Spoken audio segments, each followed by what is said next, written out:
जब कोई कहता है कि तुम्हें तुम्हारे कर्मों का फल मिलेगा तो भीतर एक भय पैदा होता है। क्यों? क्योंकि हम जानते हैं कि जाने अनजाने में हम कुछ न कुछ गलत कर्म कर रहे हैं। फिर भी भीतर एक सवाल उठता है कि क्या कर्मों का फल वास्तव में मिलता है? आज इस वीडियो में एक कहानी के द्वारा हम समझेंगे कि कर्म क्या है, कर्म कैसे होते हैं और क्या कर्मों का फल वास्तव में मिलता है, और मिलता है तो कैसे मिलता है। एक बार बुद्ध से किसी ने पूछा, बुद्ध, कर्म क्या है? बुद्ध ने बड़े आसान शब्दों में उत्तर दिया। बुद्ध ने कहा, चेतना या इंटेंशन ही कर्म है।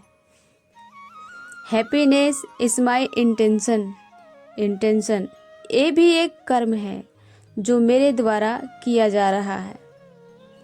बुद्ध ने बताया कि चेतना या इंटेंशन ही कर्म है, पर इसका मतलब ये नहीं कि जो काम आप फिजिकल या शारीरिक रूप से कर रहे हैं सिर्फ वही कर्म है। आप अपने मन में भी किसी के लिए क्या सोच रहे हैं, आपकी नीयत क्या है, वो भी कर्म है। अगर आप किसी का बुरा सोचते हैं तो वो भी एक नकारात्मक कर्म बन जाता है, भले ही आपने उसे नुकसान न पहुंचाया हो। इसे और गहराई से समझने के लिए इस छोटी सी कहानी को धैर्य के साथ सुनिए। किसी गांव में एक बहुत ही गुस्सैल व्यक्ति रहता था। वह हर किसी से क्रोध में बात करता था। उसके मुख पर हमेशा गालियां रखी रहती थी। एक बार वह व्यक्ति बुद्ध से मिला। उसने बुद्ध से भी क्रोध में बात की, यहाँ तक कि उसने बुद्ध को अपशब्द भी कह दिए, परंतु बुद्ध ने उसके अपशब्दों का प्रत्युत्तर नहीं दिया। इससे पहले वो जिसे भी अपशब्द कहता था या भला बुरा कहता था, उसे अपनी बातों का उत्तर अवश्य मिल जाता था। पर इस बार जब उसने बुद्ध से अपशब्द कहे तो उसे प्रत्युत्तर नहीं मिला। इसलिए वह बहुत चौंका और उसने बुद्ध से पूछा, मैंने आपको गालियां दी, अपशब्द कहे, आपने इनका प्रत्युत्तर क्यों नहीं दिया? क्या यह सिर्फ दिखावे के लिए है या इसके पीछे कोई रहस्य है? बुद्ध कहते हैं, एक रहस्य है जिसे समझने के बाद क्रोध तुम्हें असंयमी नहीं कर सकता। जब किसी व्यक्ति को क्रोध आता है तो वह अपने ऊपर से संयम खो बैठता है और वह कुछ ऐसी चीज़ें करने लगता है जिनका परिणाम बहुत ज़्यादा घातक हो सकता है। इस प्रक्रिया के दौरान व्यक्ति का संयम, उसका कंट्रोल सिर्फ मन से ही नहीं हटता बल्कि शरीर से भी हट जाता है। तुमने देखा होगा, अधिक क्रोध में व्यक्ति कांपने लगता है, उसका शरीर भी उसके संयम से बाहर जाने लगता है। क्रोध व्यक्ति को असंयमी बनाता है। क्या तुम जानते हो कि क्रोध एक तरंग है जिसे करते वक्त उस क्षण जब हम कर रहे होते हैं तो आनंद आता है। एक ऐसी अनुभूति होती है जैसे कोई बोझ उतर गया हो, लेकिन उसके तुरंत बाद कुछ ऐसा घटित होता है जो पीड़ादायक होता है, जिससे कभी कभी सब कुछ बर्बाद हो जाता है।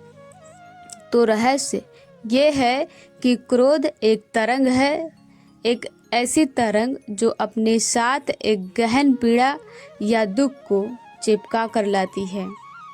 जैसे ही कोई व्यक्ति इस तरंग का उपयोग करता है तो उसे कुछ क्षण के लिए आनंद की अनुभूति हो सकती है, एक भार उतर जाने की अनुभूति हो सकती है, लेकिन उसके तुरंत बाद उसे गहन पीड़ा का, गहन दुख का अनुभव होना निश्चित है।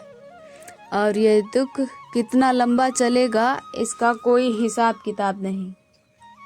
जो व्यक्ति इस बात को गहराई से समझ लेता है और जब भीतर क्रोध उठता है तो उसे जागरूकता के साथ देखता है, वह क्रोध से छुटकारा पा जाता है। लेकिन इसके लिए अभ्यास आवश्यक है। लगातार अभ्यास से ही इस पर पकड़ बन पाती है। क्रोध के बारे में थोड़ा विस्तार से इसलिए करी क्योंकि क्रोध ही वह सबसे बड़ा नकारात्मक कर्म है जो ज़्यादातर लोग करते हैं और जिनका परिणाम उन्हें भुगतना पड़ता है और वे अपने जीवन को धीरे धीरे नर्क बनता हुआ देखते हैं। कहानी पर वापस आते हैं। उस व्यक्ति ने बुद्ध से कहा, बुद्ध, मुझे ये तो समझ आ गया कि कर्म हमारी नीयत है, हमारा इंटेंशन है, पर अब मुझे यह समझना है कि कर्मों का फल मिलता कैसे है। क्या कोई हमें कर्मों के फल के रूप में सजा देता है? और कर्म का फल तुरंत क्यों नहीं दिखता? अगर कोई गलत कर रहा है तो वह खुश क्यों है? बुद्ध मुस्कुराए और बोले, कर्मों का फल कोई सजा नहीं बल्कि एक प्राकृतिक नियम है। जैसे बीज का पेड़ बनना। जब आप आम का बीज बोते हैं तो आम का ही पेड़ निकलता है, बबूल का नहीं। लेकिन उस बीज को पेड़ बनने में समय लगता है। उसी तरह आज के अच्छे या बुरे कर्म कल फल बनकर सामने आएंगे। तो कर्मों का बीज है नियत, तुम्हारा इंटेंशन। अगर तुम्हारा इंटेंशन सही है तो जीवन में परिणाम अच्छे आएंगे, और अच्छे ना भी आए तब भी वे तुम्हें अशांत नहीं कर पाएंगे। बाहर की परिस्थितियां चाहे कैसी भी हो, अगर तुम्हारे मन के कर्म यानी तुम्हारा इंटेंशन, तुम्हारी नीयत सही है तो तुम्हें दुखी करने का, परेशान करने का कोई तरीका नहीं है। इस वीडियो में इस कहानी के द्वारा हमने समझा कि कर्मों का बीज क्या है, हमारी नीयत, हमारा इंटेंशन, और सबसे बड़ा नकारात्मक कर्म क्या है, क्रोध, गुस्सा। और कर्मों का फल कैसे मिलता है? क्या ये कोई सज़ा होती है? नहीं, यह एक प्राकृतिक नियम है। बीज जिस फल का बोओगे उसी फल का वृक्ष पैदा होगा। मुझे पूरी आशा है, विश्वास है कि इस वीडियो से आपको सहायता मिली होगी और आपके जीवन में और ज़्यादा क्लियरिटी आई होगी। अगर आपको ये कहानी, ये वीडियो पसंद आए तो हमें कमेंट करके ज़रूर बताएं। और हाँ, अंत में सबसे ज़रूरी बात, ये जो बातें हमने सुनी है कि मरने के बाद हमें गर्म तेल में तला जाएगा, आग में जलाया जाएगा, ये सब व्यक्ति को डराने के लिए कही जाती हैं। इसलिए कही जाती हैं ताकि व्यक्ति सही कर्म करता रहे। वास्तविकता यही है कि अगर तुम आम खाना पसंद करते हो तो नीम के बीज बोना बंद कर दो।